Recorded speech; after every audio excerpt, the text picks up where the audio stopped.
Welcome back to the Even vlog, another update on Kim Possible's wig for you. It is actually starting to work now. It is still going to take some time, but the wig is making good steady progress.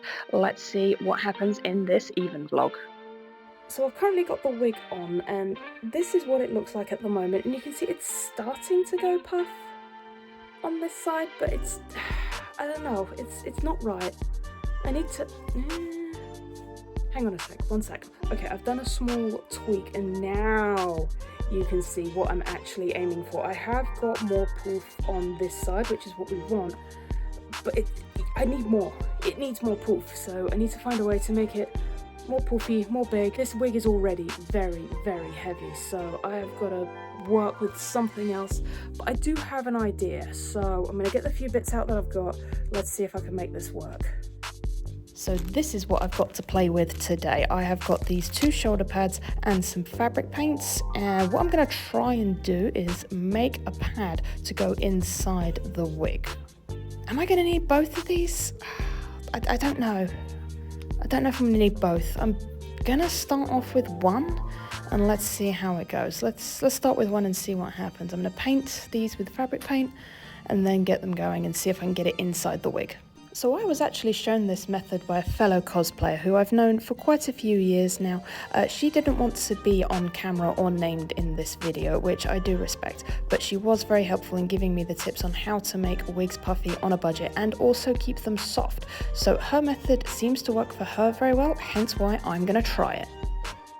Right, managed to get it painted. Now we just gotta wait for it to dry and then I'll be able to do the next step in the process, which is going to be putting some texture on it. So it's looking quite plain and orange at the moment. It's not going to stay that way because I'm going to draw on top of it to give it the sort of hairy texture or look that we're going to need so it blends in with the wig. The next day. Well, the paint is dry. I don't know why that little bit's gone shiny, but we're going to roll with it. We're going to just see if we can make it work. I'm going to get the pens. Let's get going. Right, this is what my friend instructed me to do. Well, it is working. This is not going to be a quick process. Hang on.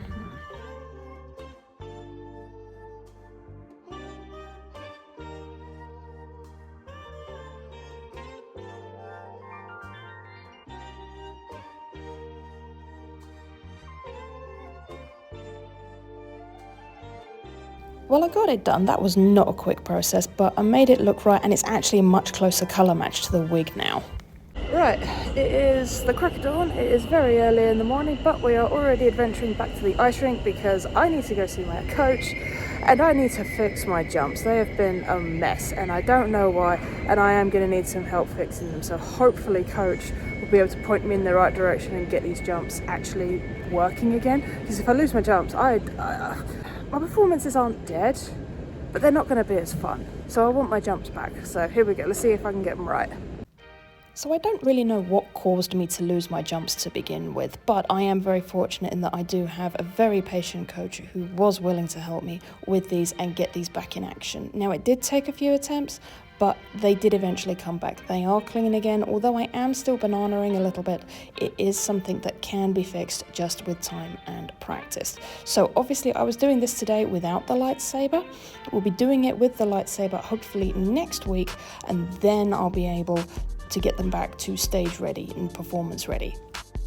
Turns out my mistake was actually something a lot of people do. I was trying to rotate immediately after takeoff rather than taking off, getting in the air, getting airborne, getting a solid straight line up and then rotating while I'm on the way down. Whereas what I'm doing here, you can see I'm taking off, then I'm rotating, so I need to go more up first before I can get the rotation, which is why I was having problems in the first place. Fortunately, those are now fixed. The jumps are actually very nearly back in action. We've just got to get them with the lightsaber next week.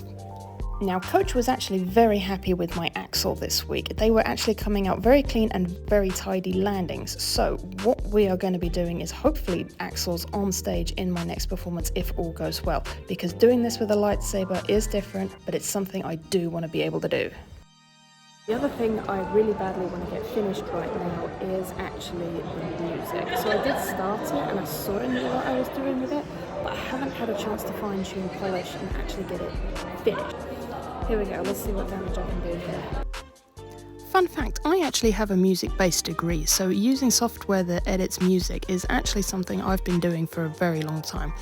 And this can be considered one of the easy parts of the building process of the performance, but this one was tough. Honestly, I've got it to the point where I'm happy with it. I don't think I'm going to get it any cleaner than that, so I think we're going to stick with what we've got, and then I can start practicing more seriously. So here we go, let's go get some practice.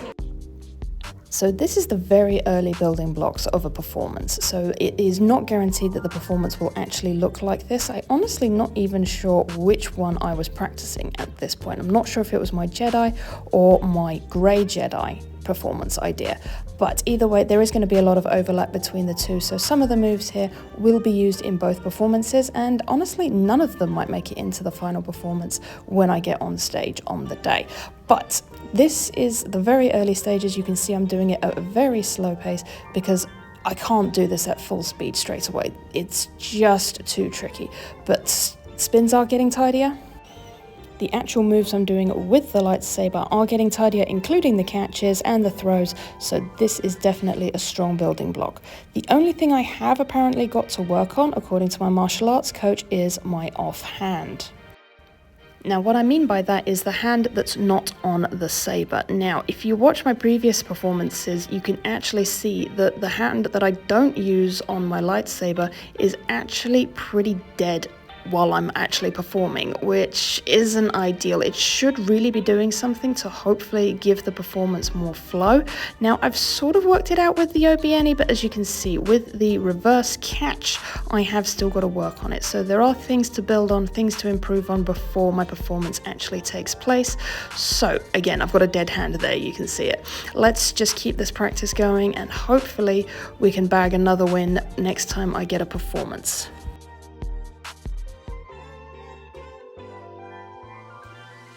Alright, this is where the fun begins. I have now got to get the hair, the extensions that I've let get into an absolute mess. I am going to brush it, don't worry, I'm going to look after it, onto the pad.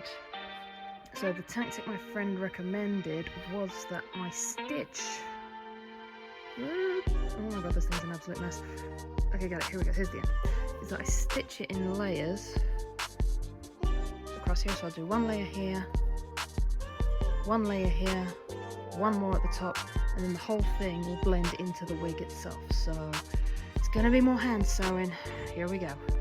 So this was one of the parts that was actually the hardest to complete. So sewing through this weird spongy pad and then through the hair itself did cause some problems, but I did eventually get it there. I did eventually get it done. This was one of the hardest and longest parts of the process, but as I said, we got it done. 2 hours later. Right, that took longer than expected, but I have been able to get these sewn in and they actually look really, really tidy. They do blend in with the pad really well, and the pad isn't going to show up under the hair too much at all. So we've done a good job there. Now I just got to get it in the wig. Well, here's the wig itself. It's still in one piece. I haven't ruined it yet, and now we're going to add this pad that I've made into it. Now, I've got the wig roughly where I want it, and this is where I'm going to try and get the pad to sit, if I can get it to sit neatly. So if I can make this work, wish me luck. So pinning this thing in first was definitely going to be the safest option. I obviously didn't want to sew the piece that I've built in straight away, because otherwise if I get it in the wrong place, then obviously that's going to cause some problems. Now I did unfortunately get it in the wrong place the first time, as you'll see in a moment, but persistence is key here. Right, this is attempt number 1, and all I've got to do now is see if I've got this in the right place. So I'm going to fold the hair back over and see how it looks when it's all blended in together. So wish me luck. Right, not 100% happy with this. It's not as smooth as I would like. There's this big lump at the back here. It's not quite where it should be, so I'm going to try something else. The next day. So that took way more attempts than it should have done, but I was able to find the right position. It looks smooth, it looks puff. I've got no big ugly bulge anyway. I've got a little bit of one here, But honestly, out of all the positions that I did end up trying, and there were a fair few, this one is the best. It's got the actual puff that I need on this side. It looks neat, it looks tidy, and it still sort of looks realistic. So I think this is the right place to put the pad, and I'm now going to get this thing stitched in. We are on the final legs with this wig, finally! What I am going to say about this whole process is that I do not plan to be doing any more major wig work anytime soon, because this has been one of the hardest parts of making a cosplay that I have done for a while. I don't regret it at all, but this is definitely tricky. Ladies and gentlemen, we have a sufficient amount of poof. She is good to go. Oh my days. Okay, this wig actually turned out really good. I am actually really happy with this. We have poof, we don't have too much poof, but we have enough that people are going to be able to tell what it is, and I can tell what it is. I do need to do a little bit of work because I can feel this thing sliding, but as a first draft, we're good. I finished the wig! I did it! Yes! Right, we are officially in the home stretch with this Kim Possible cosplay. I've literally just got to find a few accessories, so I'm breaking out the laptop and we're shopping on Amazon. Okay, so I've just checked the reference picture, and the main things that I'm going to need are a pair of gloves and this odd little blue watch. So Kim's watch is actually really chunky. I'm looking in the women's ones. I might need to look elsewhere. I might need to look in the men's ones. Ooh, hello. Possibly. Not too expensive either. This one's closer to colour, but it's also a lot smaller. And I don't like it very much. It's also a kid's one, so it probably wouldn't fit. Ooh, I quite like this one. It is closer in colour. I'll add that one to basket as well. Ooh, now we've got a contender. Is it a bit over the top? I don't know.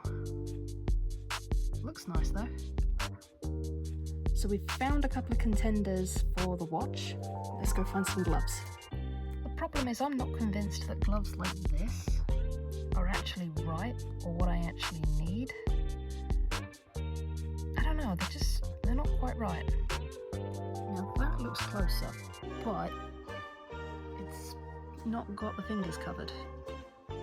Okay, now we're getting somewhere. That's closer. And actually, the next one over isn't bad either. But that one's quite a lot of money. That one's not too bad. Right, so I've saved both of those, and then I'm going to sleep on that decision and see what I come up with as a decision later. The next discussion that I need to have now that Kim Possible is nearly done is which cosplay do I make next? And I have a few options. So option one is the other Kim Possible outfit that I want to do, which is the black top and the green trousers. Where Richie has been working towards a Leon S. Kennedy cosplay, I'm very tempted to revive my old Jill Valentine cosplay. The third option that's on my mind is the fact that Quidest hasn't had a new outfit for a long time. Now, Quidest is one of my Star Wars OC characters, and I do want to compete in a masquerade again this year. I'm tempted to put Quidest in a new outfit for that. Well, that was an interesting bout of cosplay making, but I'm glad I've done it. The wig is finally done. Oh, that thing was an absolute pain. That was one of the hardest things to make that I've ever done in my cosplay career for a while. So I'm glad that's finished. Glad we're on to the next step. Kim Possible will be ready for my next event. Oh, I did it. We're gonna make it. Now I've just got to work out what cosplay I'm going to do next. Until then though, I am going to say that the even vlog is over. So thank you very much for watching, and the even vlog is over.